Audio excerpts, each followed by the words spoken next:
Good morning, everybody. Thank you for joining me this morning. It's a lovely Friday morning, Friday the 22nd of May, and another beautiful day we have in sunny Devon here. I thought I would show you how to make one of my favourite designs, which is this eco-friendly woodland design in pink flowers. So let's just show you what we're going to make this morning. I have to say it's so lovely because the great thing about this is that it's just using sticks that you can find on the floor.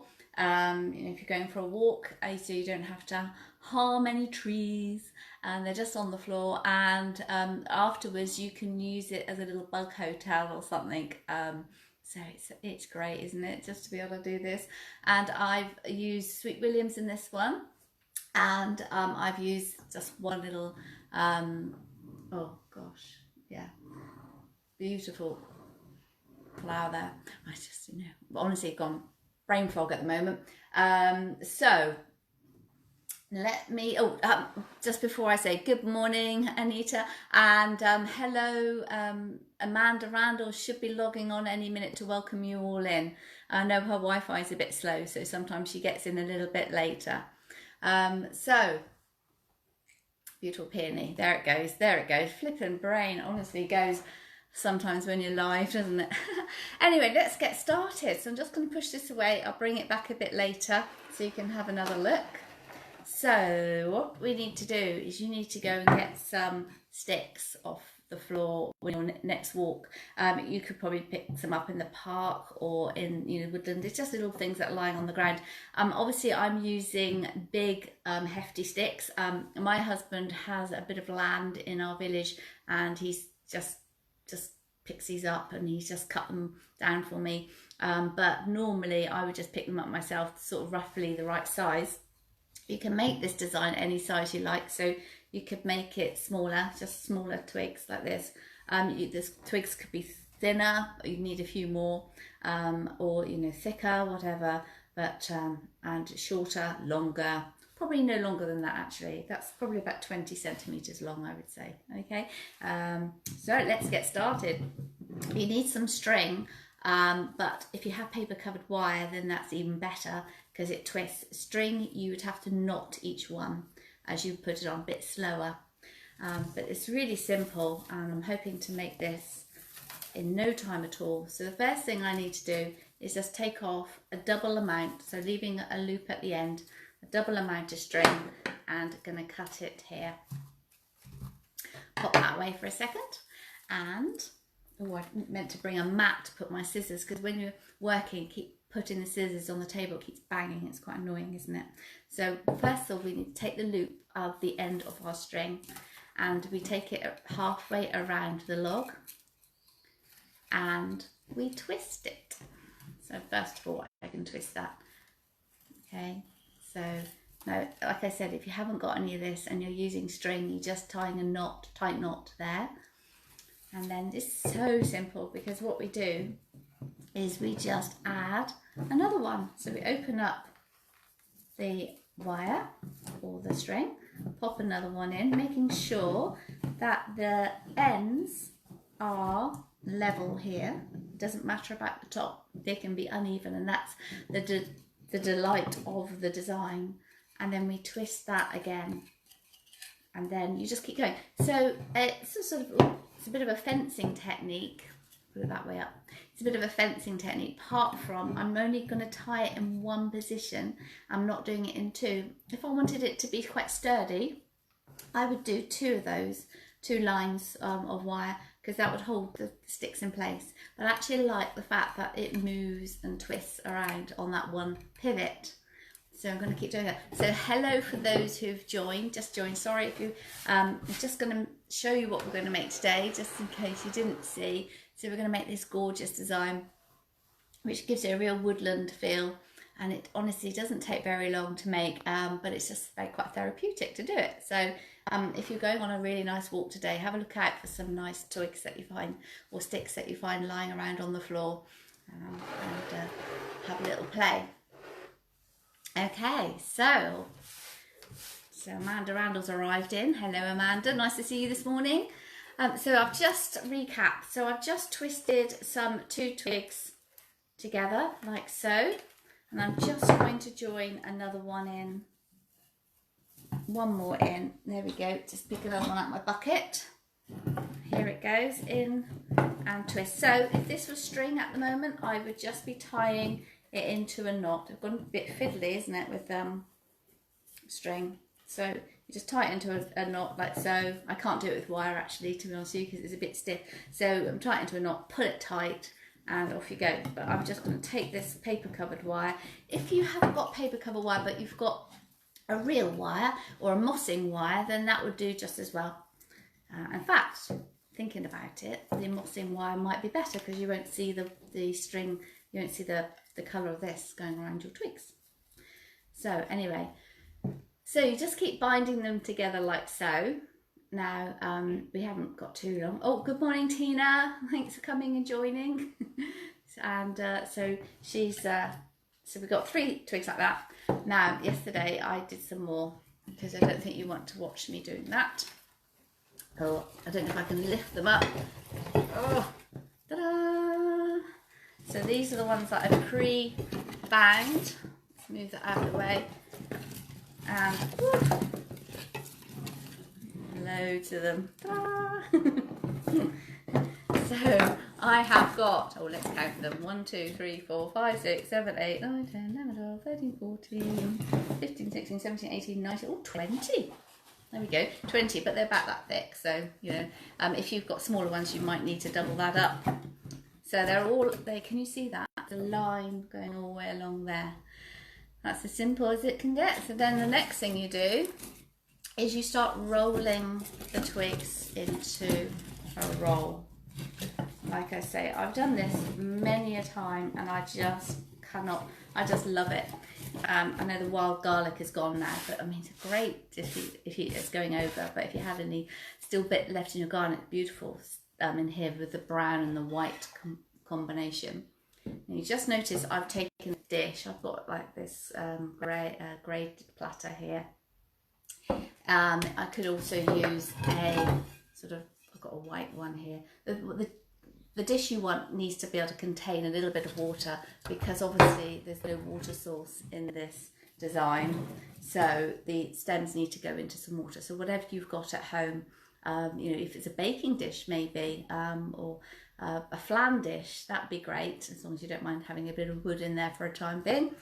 Just pop the twigs in there so we can fill up with water. So just going to take the end that I left here. Oh, one little thing I'm going to mention before I stop is that obviously you've got a length of string and you do run out now and again. All you need to do is take another little piece like that and wrap it around the twig, the last twig that you've got there, and then twist it and carry on. So simple as that. Right, I'm just going to take the ends here and I'm just going to tie that end that I've got to the nearest twig, just to bind the things together. I hope that makes sense. So just binding that there, and then I'm just going to stand it up in the bowl. So I've got loads of wood bits lying around here now. So now you have to fiddle it around to make sure that it stands up. Just move that around like that so I can see what I'm doing a second. There you go. So I probably could have actually put a few more in there. I probably thought when I was doing it yesterday that I would have added a few more when I was talking to you, but I've forgotten that. So there you go. That's standing up nicely. Okay. You don't want it to be too tight because you can't put the flowers in between. So keep it quite loose. And the next thing I'm going to do is going to start putting some flowers through. So what I'm going to do at the moment, I'm going to take this one that I made yesterday off, and I'm going to push it out of the way and get my little turntable so I can turn it around easily. Just pop that one there. That's better. That means I'm not scraping my table all the time. So there you go, look at that. That's like magic. And so now I'm going to just start putting in these lovely Sweet William. So I'm just going to strip the leaves because they get wedged down through the twigs if they're still on, Going to cut the stem a nice sharp slant. There you go. So these have been already pre-conditioned. See what height you want, and then the simple thing you do is you just feed them down it through the logs. Yeah, take that off, cut that. Now you'll notice the Sweet William has little nodes, these little things here. It's quite difficult for water to get through the nodes, so it's always best to cut as far away as you can from there. So if I needed to cut it there, I'll cut it just above the node rather than just under the node, just so it can take up water easier.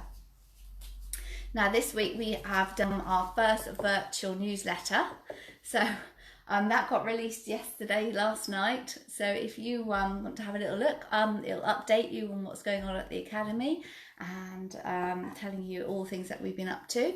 And I actually, Amanda typed one and I've actually went on and recorded one, so you got to see me again. So if you have a look on our website, it's on news and events there. And if you're a student, just have a little look, see what you think. We've also done a risk assessment, which we're going to post up on our website in a minute. That's going to keep you safe when you come back to the Academy.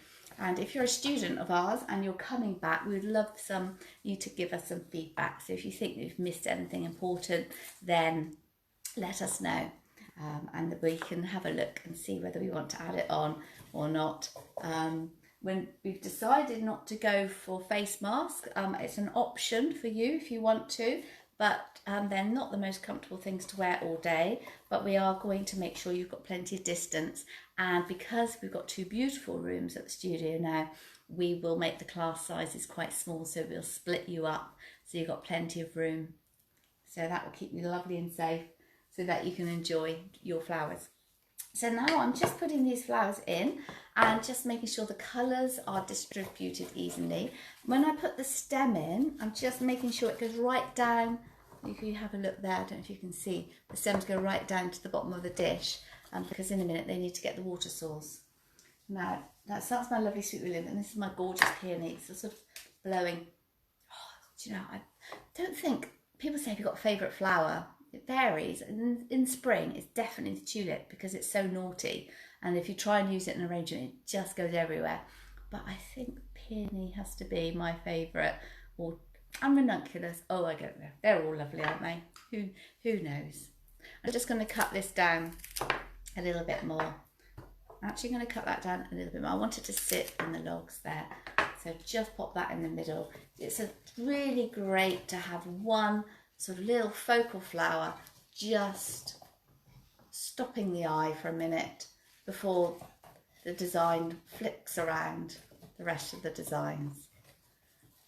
And I'm showing you this one because we have got a beautiful a course coming in October called Flowers for Your Home, and because there's such a vast amount of arrangements that you can make. We've got professional floristry courses, but there's so many things you can do. It's endless. So we thought, why not put on a Flowers for Your Home course and start to develop and explore different designs for the home. So that's going to start in October, and all the details are now on the website for that one. And so I'm just going to carry on putting, I mean, we might cover something like this, probably not exactly this one, but, just exploring environmental stuff. I was just saying in our newsletter yesterday how great it is to be at the Academy because we can fast move and change things. So, at the moment we're looking at environmental designs and looking at how we can reduce the amount of plastic in our courses. And we can do that as quick as anything because we're not tied to any governing body or anything. So we just get going on that, write it and deliver it. Voila! So I'm just going to pop that in there now. So that's coming together nicely. It's very difficult doing an arrangement, sitting down and looking at a camera and not being able to quite see what I'm doing, but I think this is coming together lovely. And possibly the peony, I might just cut a little bit lower down so it sits in that little gap there, because that looks like a nice little gap for it. Oh, there you go, that's better. I like that. So finally, I'm just going to put a little bit of ivy. Oh goodness, fighting here. Let's put a little bit of ivy around there just to help cover up some of the string. I'm just going to twist that round. I'll just turn it around so you can have a look. Just twist it round and tuck it in to the string. Well, actually, I'm going to take a bit of string. Oh, that's quite pretty. I might move that round to the front actually and just do it like a little. Oh yeah, that looks nice. There we are. Always flexible. I'm going to take a tiny little bit of this string, and I'm going to go up to the studio next week. And I was thinking on Friday, this is going to. Friday Floral Focus. I thought I might show you around the studio depending on what state it's in, because the builders are finishing off, and it'd be nice for you to have a look around. So maybe next Friday that's what I'll do. So I'm hoping to go live again most Fridays while we're in lockdown. So there you go, a little bit of ivy. Now I did think that it would be quite nice if you didn't have any ivy but you wanted to cover up the colour of your string. You can just use a bit, maybe a brown felt tip pen, just to draw over and sort of blend it in, or a little bit of paint. If you mix the sort of some paints together in a brownie colour, you can paint the string so that it disappears and you don't see the line going round if you haven't got any ivy. Like, oh, that's the front, that's definitely the front. So there you go. So thank you so much for joining me again this Friday. I hope you enjoyed it, and I really do hope you have a go at making it. I am going to put a photo of that on our website or on our Facebook. Oh, I forgot to give the flowers water. Just one little thing. You just need to pour the water into the container. So fill it up quite a bit. Now, the logs do actually absorb some of the water, but actually I think it makes it look nice because the bottom parts of the logs go a little bit brown and dark. So what I was thinking of is, after, when this is all complete, the nice thing about this is you can pop it on your patio and you can just pick flowers from the garden now and again, or maybe odd flowers have fallen off and you just want to keep them, and you can just pop them in as you go along, which is lovely. So it always gives you a bit of a structure to hold your garden flowers in. And then at the end of the year, like I say, it's all rolled up. You can just nestle that maybe in a border and just let the bugs have a little winter house. So there you go. Can't be more environmentally friendly than that. So thank you so much for joining me. What did you say? How do these flowers have water, Helen? Thanks for that. Yeah, did you see I just poured the water into the bowl there so that they have lots of water in there. Okay. Any other questions? No. Okay. Well, hopefully Amanda's answering any questions that you've got. So I just had one little bunch of Sweet Williams and one peony for each design. Yeah, it is simple and rustic. Thank you. Yeah, it is lovely. I love it. Anyway, thank you very much for joining me, and hopefully see you again next Friday. Whether I might do another design or be at the studio, I don't know. So thank you very much. Have a lovely day. See you soon. Bye.